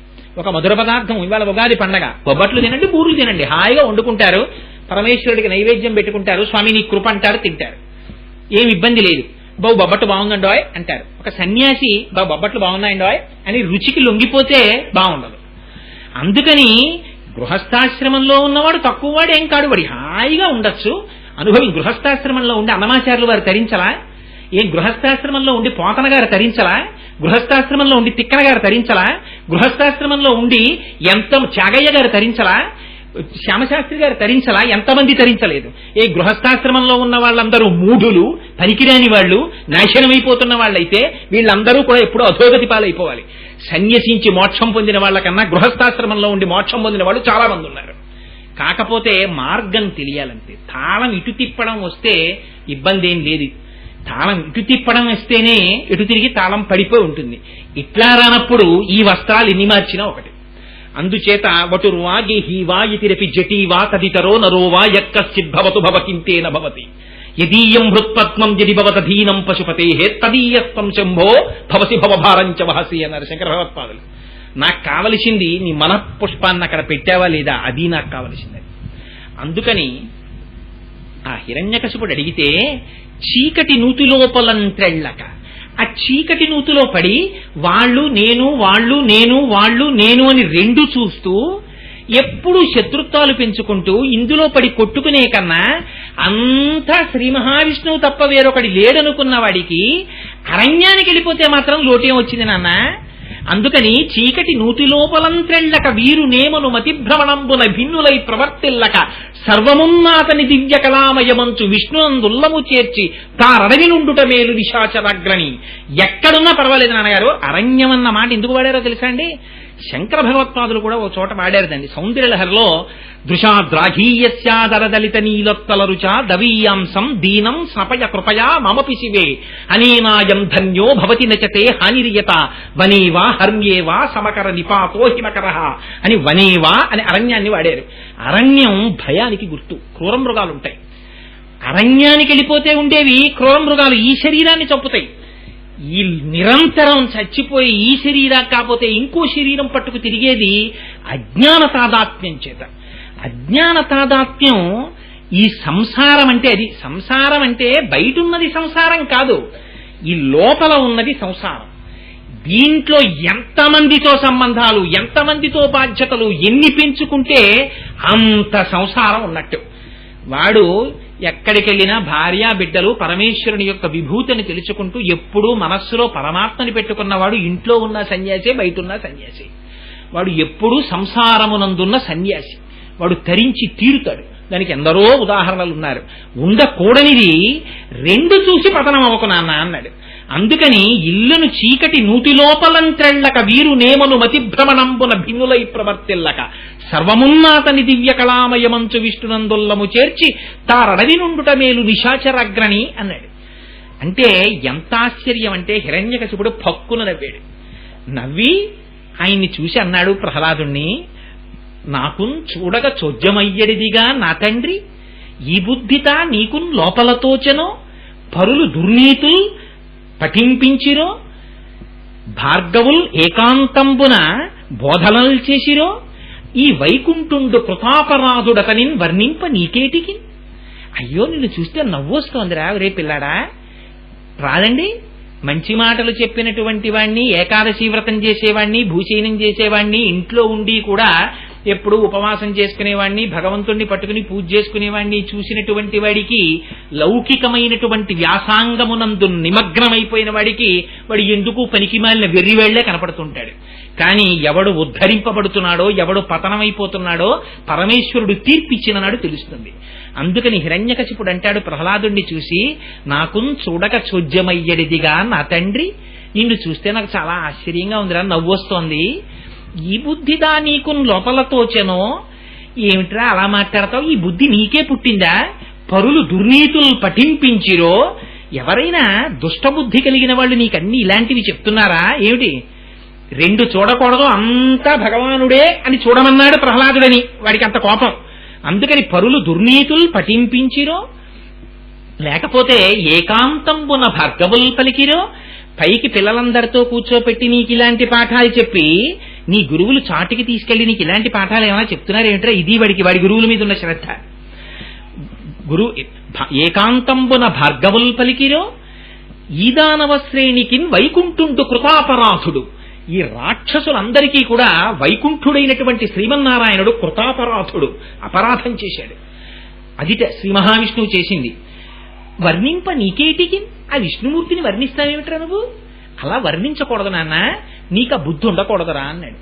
అంటే ప్రహ్లాదుడు అన్నాడు, ఆ బుద్ధి ఉండకూడదంటావేమిటి నాన్న, నాకు మందార మకరంద మాధుర్యమున తేలు మధుపంబు పోవునే మదనములకు, నిర్మల మందాకిని వీచికల తూగు రాయంచగనునే తరంగిణులకు, లలిత రసాల పల్లవ ఖాదియై చొక్కు కోయిలజనునే కుటజములకు, పూర్ణేందు చంద్రికా స్ఫురిత చకోరక మరుగునే సాంద్ర నిహారములకు, అంబుజోదర దివ్యపాదార వింద చింతనామృతపాన విశేష మత్త చిత్తము ఏ రీతి ఇతర విషయంబు చేరనేర్చు, వినుత గుణశీల మాటలు వేయునేలా. నాన్న ఇలా చెయ్యొద్దు చెయ్యొద్దు చెయ్యొద్దు అంటే, ఇది సంసారములో అజ్ఞానమునందు మగ్నుడైన వాడికి జ్ఞానములో ఉన్నవాడికి తేడా ఇది.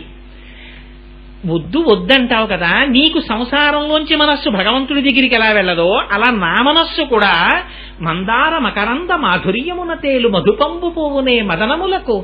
నాన్నగారు ఎక్కడో పవిత్రమైనటువంటి ఆ గంగానది నీళ్లు తాగడానికి అలవాటు పడిపోయినటువంటి నిర్మల ఆ మందాకిని వీచి, అటువంటి ఆ నిర్మల మందాకిని వీచికలతో రాయంచగనులే తరంగిణులకు, ఆ గంగానదిలో తేలియాడడానికి అలవాటు పడిపోయినటువంటి రాజహంస ఎక్కడో ఉన్నటువంటి చిన్న చిన్న నీటి కోనల దగ్గరికి వెడుతుందా, చక్కగా అరవిరిసినటువంటి మందార పుష్పాలలో ఉండేటటువంటి మకరందాన్ని తాగడానికి అలవాటు పడిపోయినటువంటి తుమ్మెద అడవి మల్లెల దగ్గరికి వెళ్లి ఆ అడవి మల్లెల్లో ఉండేటటువంటి ఆ తేనెని తాగుతుందా?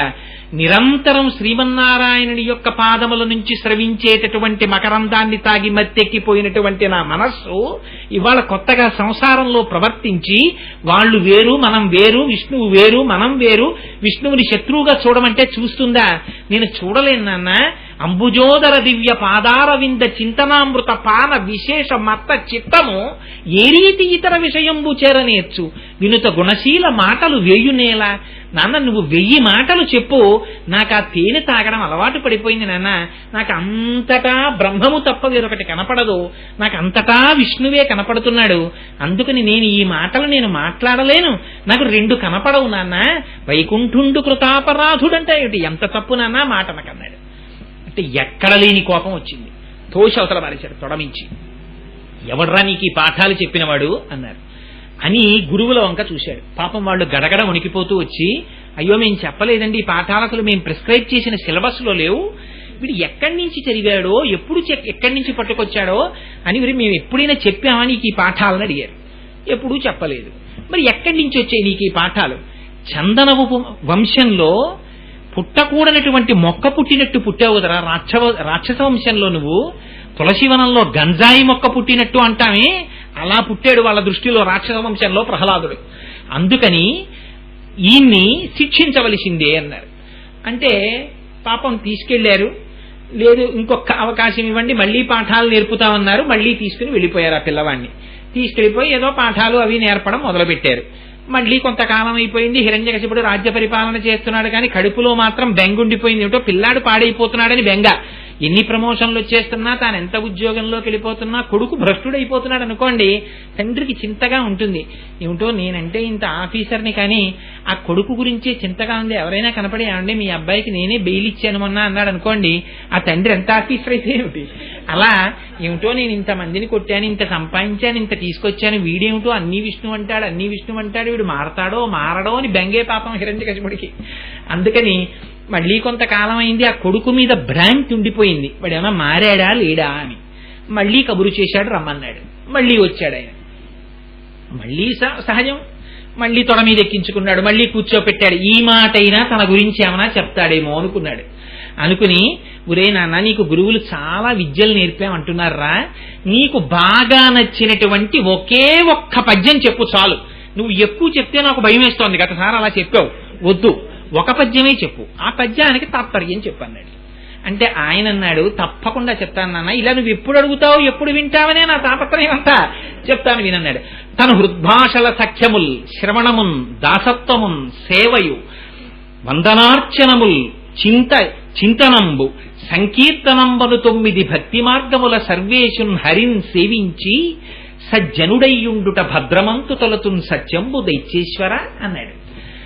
ఆయన అహింస ప్రథమం పుష్పం, పుష్పం ఇంద్రియ నిగ్రహ, సర్వభూత దయా పుష్పం, క్షమాపుష్పం విశేషత, జ్ఞానపుష్పం, ధ్యానపుష్పం, తపఃపుష్పంతో సప్తమం, సత్యమస్త విధం పుష్పం, విష్ణోః ప్రీతి కరం భవేత్తని 9 విధ భక్తులతో శ్రవణం, కీర్తనం, విష్ణోః స్మరణం, పాదసేవనం, అర్చనం, వందనం, దాస్యం, సఖ్యం, ఆత్మనివేదనం అని నాకు తెలిసే నాన్న, నాకు బాగా నచ్చిన విషయం ప్రపంచంలో ఎవరైతే అచ్యుతుడు ఆయన్ని తీసివేయడం వీలు కాదో, సమస్త పదార్థములు ఎవరిలోంచి వస్తున్నాయో, ఎవరిలోకి లయమైపోతున్నాయో, ఎవరి చేత పోషింపబడుతున్నాయో, ఎవరు లేకపోతే జగత్తు లేదో అటువంటి పరమాత్మ అయినటువంటి శ్రీమన్నారాయణుడి యొక్క పాదార విందములను తలుచుకుంటూ వింటూ లోపల దాని గురించే ఆలోచిస్తూ కీర్తిస్తూ ఈ చేతులతో పూజ చేస్తూ శిరస్సు ఉంచి నమస్కరిస్తూ ఈ కాళ్లతో ఆయనకి ప్రదక్షిణం చేస్తూ సజ్జనుడై ఆయనతో భక్తిగా ఉంటూ ఆయన పట్ల మమకారం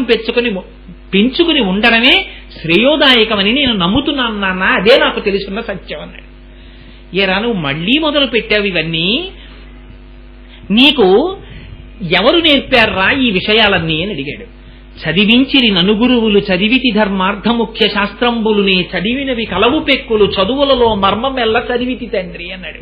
అయ్యో నాన్న పాపం గురువులు ఇవన్నీ చెప్పారు అనుకుంటున్నావేమో. చదివించిరి ననుగురువులు చదివితి ధర్మార్థముఖ్య శాస్త్రంబులు, వాళ్ళు ఏదో ధర్మశాస్త్రం, అర్థశాస్త్రం, కామశాస్త్రం ఇవన్నీ చెప్పారు నాకు. కానీ నేనేం నేర్చుకున్నానో తెలుసా నాన్న, నా అంతటి నేను చదువులలో మర్మమెల్ల చదివితి తండ్రి. చదువులకి మర్మం ఏదో, ఏ చదువు చేత ఎవరిని తెలుసుకుంటే ఇంకా చదవవలసిన అవసరం లేదో అటువంటి వాణ్ణి తెలుసుకున్నాను నాన్న నేను అన్నాడు. అంటే వజ్జలు నేర్పని ఈమది మజ్జాతుడవైన నీకు మరియవ్వడిచే నుజ్జానమయ్య బాలక తజ్జనులం పేరు కొనము తగనామ్రోలన్నాడు హిరణ్యకశిపుడు. గురువులు చెప్పని ఈ విద్య నీకెక్కడి నుంచి వచ్చిందిరా, నీకు అసలు ఎవరు నేర్పుతున్నారో వాళ్ళ పేర్లు చెప్పన్నాడు. ఇది సహజం కదండి. ఎక్కడైనా ఫర్నిష్ ది నేమ్స్ అంటారు. వాళ్ళకి ఇష్టం లేకపోతే వాళ్ళ పేర్లు చెప్పమంటుంటారు. అది అప్పుడు కూడా ఉందిలా ఉంది ఆ సాంప్రదాయం. అందుకని నీకు ఎవరు చెప్పారో వాళ్ళ పేర్లు చెప్పన్నాడు.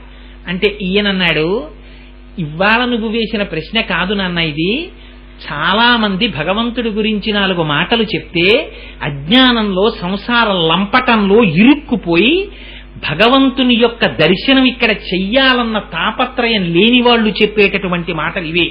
ఎందుకో తెలుసా నాన్న, చాలా కాలం అచ్చపు చీకటింబడి గృహవ్రతులై విషయ ప్రవిష్టులై చచ్చుచు పుట్టుచున్మరల చెర్విత చెర్విణులైన వారికి జెచ్చెర పుట్టునే పరులు చెప్పిననైన నిజేచ్ఛనైన ఏమిచ్చిననైన కానలకు ఎగిననైన హరిప్రబోధములు.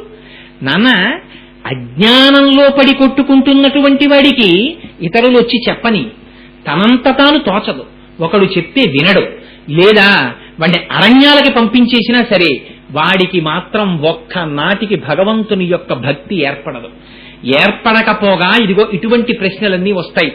నాన్న, నేను ఒక్క విషయం మాత్రం మీకు చెప్పదలుచుకున్నాను. ఎంత స్పష్టంగా చెప్తున్నాడో చూడండి ప్రహ్లాదుడు. ఈ రాజ్యము శాశ్వతం అనుకుంటున్నావు, ఈ శరీరము శాశ్వతం అనుకుంటున్నావు, ఈ బలం శాశ్వతం అనుకుంటున్నావు, నువ్వు ఇలా ఉండిపోతానని అనుకుంటున్నావు. కానీ ఇందాక వారు అన్నారే, మాకురు ధనజన యవ్వన గర్వం హరతి నిమేషత్ కాల సర్వం మాయామయమితమఖిలం హిత్వా బ్రహ్మపదం త్వం ప్రవిశ విదిత్వా. కాలస్వరూపుడై భగవానుడు నీ శరీరంలో ఉన్న శక్తిని తినేస్తున్నాడు, నీ ఆయుర్దాయాన్ని గ్రసిస్తున్నాడు, నీ ఐశ్వర్యాన్ని తినేస్తాడు. ఒకనాడు పతనమైపోతావు నాన్న. అటువంటి స్థితి రాకముందే, కానీ అది వచ్చేంత వరకు ఆ మృత్యువు చేత గ్రసింపబడే వరకు తెలియదు. గోడ మీద దీపపు పురుగు ఎగురుతూ ఉంటుంది, దూరం నుంచి బల్లి చూస్తూనే ఉంటుంది ఆ పురుగుని. ఆ పురుగు అక్కడ వాలుతుంది, దీపాన్ని చూస్తుంటుంది, ఏదో దీపాన్ని తిందామని. దీన్ని తినడానికి బల్లి చూస్తుంటుంది. దగ్గరకు వస్తుంటుంది. దానికి తెలియదు తన మృత్యు వచ్చేస్తోందని. దీపాన్ని చూసుకుంటూ ఉంటుంది, తిందామని. తినలేని వస్తువుని తిందామని దీపపు పురుగు అనుకుంటోంది, కానీ తనని తినేదాన్ని బల్లి వస్తోంది. దగ్గరకు వచ్చి ఒకనాడు ఎగిరి దూకి పురుగుని పట్టుకుంటుంది. దాని తల పైకుండిపోతుంది, శరీరం లోపల ఉండిపోతుంది. ఆ బల్లి అలా పట్టుకుని కాసేపటికి సొమ్మసిల్లిపోయిన తర్వాత, ఆనాడు మీరు ఒక్కసారి ఆలోచించండి, తలొక్కటి బయట ఉండిపోతుంది ఆ పురుగుకి. ఆ రెక్కలు, ఆ కాళ్ళు అన్ని దాని నోట్లో ఉండిపోతాయి.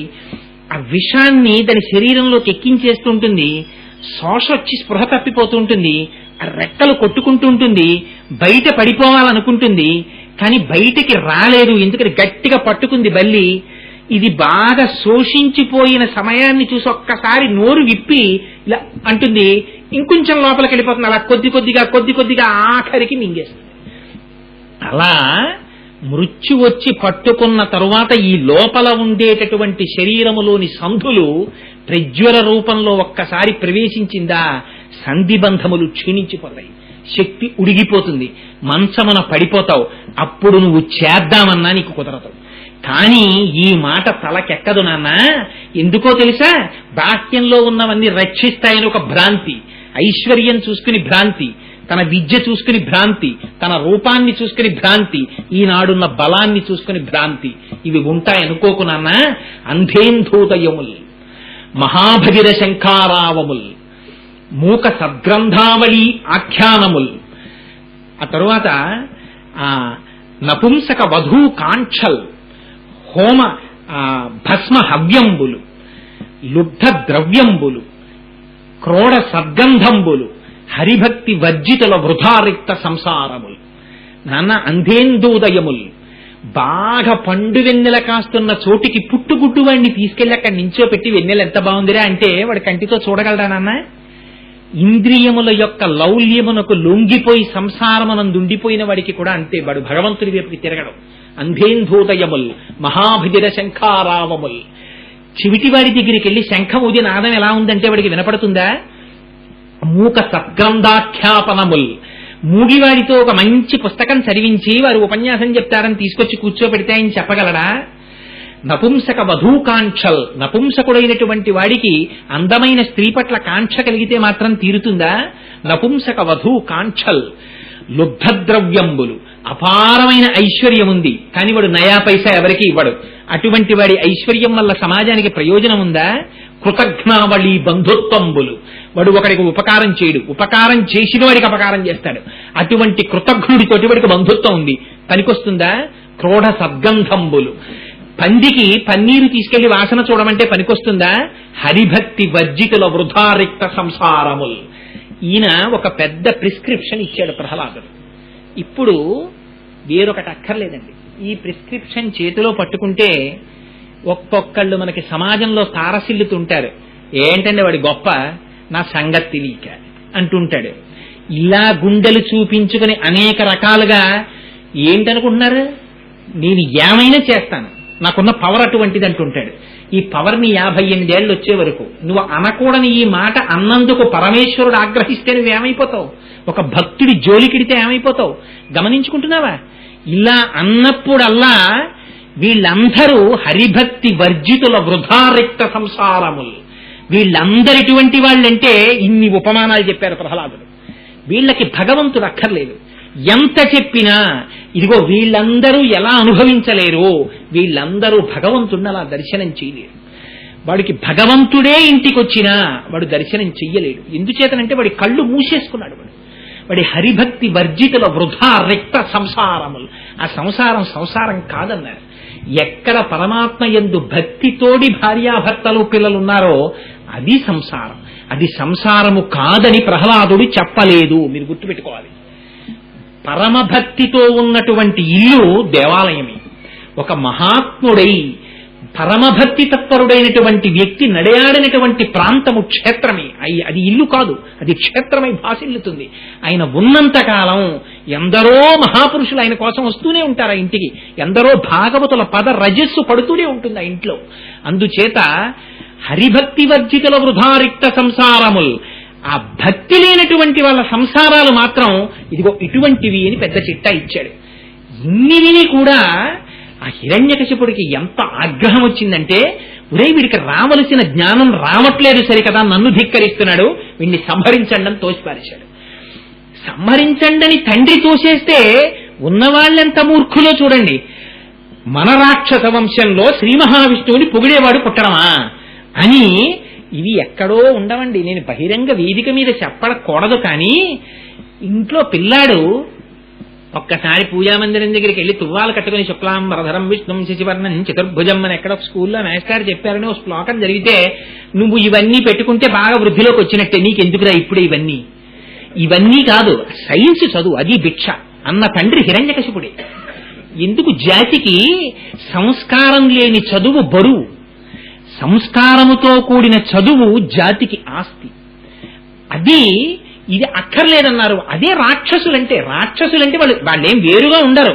వాళ్ళకి విష్ణువు తప్ప అన్నీ కావాలి. విష్ణువే అన్నిటా ఉండి నీకు ఇస్తున్నాడు, అది తప్ప వాళ్ళకి కావాలన్నీ. అందుకని ఈ పిల్లవాడిని చంపేయమన్నారు. విష్ణువుని పొగిడాడు కనుక తన కొడుకైనా అక్కర్లేదు, చంపేయమంటే ఉన్నవాళ్ళు అటువంటి వాళ్ళే. వాళ్ళందరూ వచ్చారు, శూలాలు పట్టుకొచ్చారు, కత్తులు పట్టుకొచ్చారు, నాగుపాముల్ని తీసుకొచ్చారు, ఆభిచారిక హోమాలు చేశారు. ఒక శిక్ష కాదండి, మండుటెండలో తీసుకెళ్లి పిల్లవాడికి అన్నం నీళ్లు ఇవ్వకుండా ఇనప గొలుసులతో పాదరక్షలు లేకుండా ఎండలో రాతి మీద నిలబెట్టాడు కొన్ని రోజుల పాటు.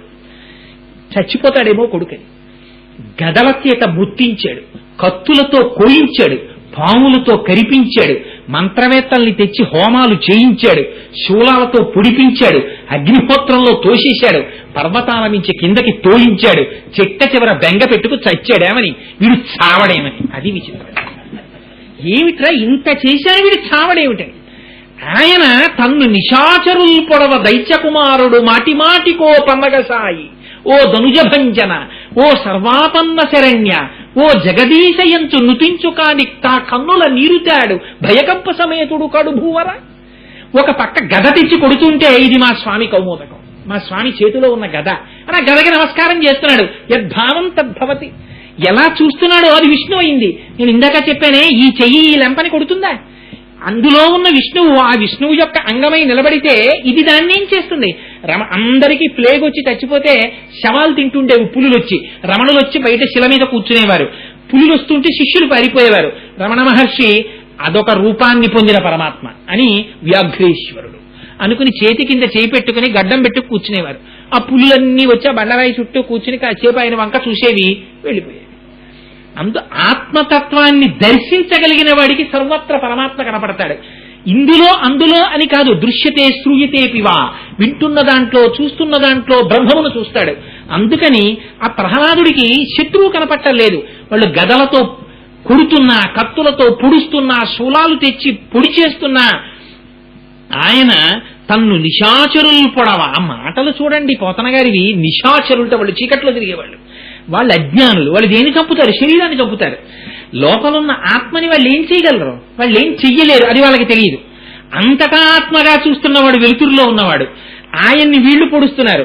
తన్ను నిశాచరులు పొడవా దైత్యకుమారుడు మాటిమాటి కోపన్నగశాయి, ఓ ధనుజభంజన, ఓ జగదీశ, ఓ సర్వాపన్న శరణ్య, ఓ అఖిల పావనయంచు నుతించు కాని తా కన్నుల నీరుతాడు భయకంప సమేతుడు కాడుభూవర. కళ్ళంబట నీళ్లు పెట్టుకోడు, అరవడు, ఏడవడు, పెద్ద కేకలయ్యడు. ఆ పొడుస్తుంటే ఒక్కొక్క నామం చెప్తూ సంతోషంగా నిలబడిపోతున్నట్ట. ఇవన్నీ ఎవరు స్వీకరిస్తున్నారో తెలుసా అండి? పరమాత్మ స్వీకరిస్తున్నారు. స్వీకరించి పిల్లవాణ్ణి కాపాడుతున్నారు. ఇక్కడ మనకి రహస్యం చెప్పేస్తున్నారు. ఇన్ని వరాలు కోరుకున్న హిరణ్యకశిపుడు బతుకుతున్నాడా? భగవంతుని యొక్క పాదములు పట్టుకున్న ప్రహ్లాదుడు బతుకుతున్నాడా? ఏ వరం కోరుకోకుండా భగవంతుని పాదములు పట్టి ప్రహ్లాదుడు బతికిపోతున్నాడు. ఇన్ని వరాలు కోరుకుని హిరణ్యకశిపుడు చచ్చిపోతున్నాడు. అంతే దాంట్లో ఉన్న సారాంశం. కాబట్టి ఏది రక్షిస్తుంది అంటే భగవంతుని పాదముల యందు అనురక్తి ఒక్కటే రక్షిస్తుంది. ఎంత చిత్రమైన మాట చెప్పారంటే, ఆ పిల్లాన్ని అన్ని పొడుస్తుంటే పారడు లేచి దిక్కులకు. ఆ ప్రహ్లాదుడు లేచి వెంటనే ఏం చేయాలి? శూలాలు పెట్టి పొడుస్తుంటే లేచి పారిపోవాలి. అలా పరిగెత్తలేదట, బాహువులొడ్డాడు. ఇప్పుడు శూలం తీసుకొచ్చి ఎవరైనా పొడి చేస్తుంటే ఇంకోళ్ళు అయితే ఏం చేస్తారు? ఇలా చెయ్యి అడ్డెట్టుకుంటారు. చేతిలో పొడుచుకోదు, ఆ పొడుచుకుంటుంది కానీ చెయ్యి అడ్డెడతారు. కానీ ఆ చెయ్యి కూడా అడ్డు పెట్టలేదట. ఆ శూలంలో శ్రీ మహావిష్ణువుని చూశారు. అబ్బా, లక్ష్మీ సమేతుడై నారాయణుడు ఎంత బాగా ఉన్నాడో శూలంలోని. స్వామి నా కడుపుని తాగుతున్నాడని నిలబడిపోయాడు. అందుకని బాహువులొడ్డాడు. బంధురాజయం చేరడు. పరిగెత్తుకుంటూ వెళ్ళి అక్కడ తన బంధువులు ఉన్నారు. ఆ బంధువుల్లోకి వెళ్ళి అయ్యో అయ్యో నన్ను రక్షించండి, నా బంధువుల్లోకి వెళ్ళి దూరిపోయి పరిగెత్తట్లేదు. పోనీ అలాగని కాదు, ఘోరకృత్యమని దూరడు తండ్రిని. నాన్న అదేంటి నాన్న, నీ కొడుకుని ఇలా చంపేస్తానేంటి నాన్న అని కూడా అనడు. మా తండ్రి గారు మహానుభావుడని లేచి రోజు ఆయన పాదాలకు మాతృదేవోభవ, పితృదేవోభవ, ఆచార్య దేవోభవ నమస్కారం చేస్తాడు. ఇదెక్కడి విచిత్రం? ఘోరకృత్యమని దూరడు తండ్రిని, మిత్రవర్గముంజీరడు. పోని స్నేహితులు అక్కడ ఉన్నారు, పరిగెత్తుకుంటూ వెళ్ళి వాళ్ళలో దూరుతాడంటే వాళ్ళలో దూరడు. మాతృసంగము వసించు సువర్ణ గృహంబునకు తారడు. అమ్మ ఉన్నటువంటి బంగారు మేడుంది, ఆ మేడలోకి వెళ్ళి అమ్మా నాన్నగారు నన్ను చంపేస్తున్నారమ్మా అని పరిగెత్తుకుంటూ వెళ్ళి ఆ లీలావతి కాళ్ళు పట్టుకోడు. తాను రక్షించమని కేకలు వేయడు. అయ్యో నన్ను రక్షించండి రక్షించండి అని కేకలయ్యడు. తాపత్రయముందడు, ఎంత మాత్రం తాపత్రయపడడు, కంటకింపడు, బాధపడడు. ఇదెక్కడి పిల్లాడ్రా, ఇన్ని చేసినా చచ్చిపోడు ఏమిట్రా అని బెంగపెట్టు కూర్చున్నాడు హిరణ్యకశిపుడు. బెంగ పెట్టుకుని ఏం చేస్తే అసలు వీడు చచ్చిపోతాడు? ఇప్పుడు పెద్ద ప్రశ్న ఏంది? ఇంతకుముందు ప్రశ్న ఏమిటి? తాను దేనివల్ల చచ్చిపోకూడదని. ఇప్పుడు బాధ ఏమిటి? వీడు అసలు దేనివల్ల చచ్చిపోతాడని. ఎందుకని? శ్రీ మహావిష్ణువుని పొగుడుతున్నాడు కనుక. ఎంత ఎందుకు వైరం? ఆయన భక్తుడు, ఈయన తనే గొప్పవాడు అనుకున్నవాడు.